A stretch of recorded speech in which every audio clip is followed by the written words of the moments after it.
Hello అండి. ఆత్మీయులందరికీ నమస్కారం. మా వంటశాలకి పునఃస్వాగతం. నవరాత్రుల సందర్భంగా రోజుకో నైవేద్యం చేస్తున్నాం కదండీ!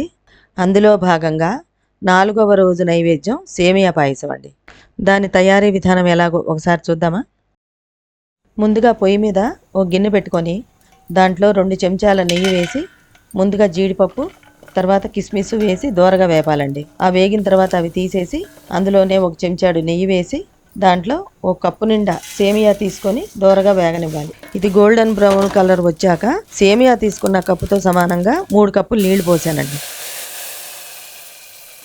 ముందుగానే ఓ గంట సేపు నానబెట్టుకున్న సగ్గు బియ్యాన్ని ఇందులో యాడ్ చేశాను. ఇది కూడా మెత్తగా ఉడకనివ్వాలి. దీనికి సరిపడగా 2 కప్పుల బెల్లం పౌడర్ని తీసుకొని పొయ్యి మీద వేడి నీళ్ళల్లో కరగబెట్టి దీంట్లో పొయ్యాలి. బెల్లం నీళ్లు పూర్తిగా కలిసేలాగా తిప్పుకోవాలి. కావాలంటే మీరు పంచదార కూడా వాడుకోవచ్చు. కాకపోతే నైవేద్యానికి బెల్లం శ్రేష్టం కదా అని నేను బెల్లం వాడుతున్నాను అన్నమాట. కొద్దిగా ఉడుకు పట్టిన తర్వాత 2 కప్పుల పాలు పోసుకోవాలి. నిదానంగా తిప్పుతూ కొద్దిగా ఉడకనివ్వాలి. తర్వాత 1 స్పూను చెంచా నెయ్యి, ముందుగా నేతిలో వేయించి పెట్టుకున్న జీడిపప్పు, కిస్మిస్లు కలిపివేయాలి. ఇక చివరన ఒక 4-5 యాలకుల్ని మెత్తగా పొడి చేసేసి జల్లేయాలి. ఈ యాలకుల పొడి వల్ల మరి కాస్త రుచిని సంతరించుకుంటుంది పాయసం.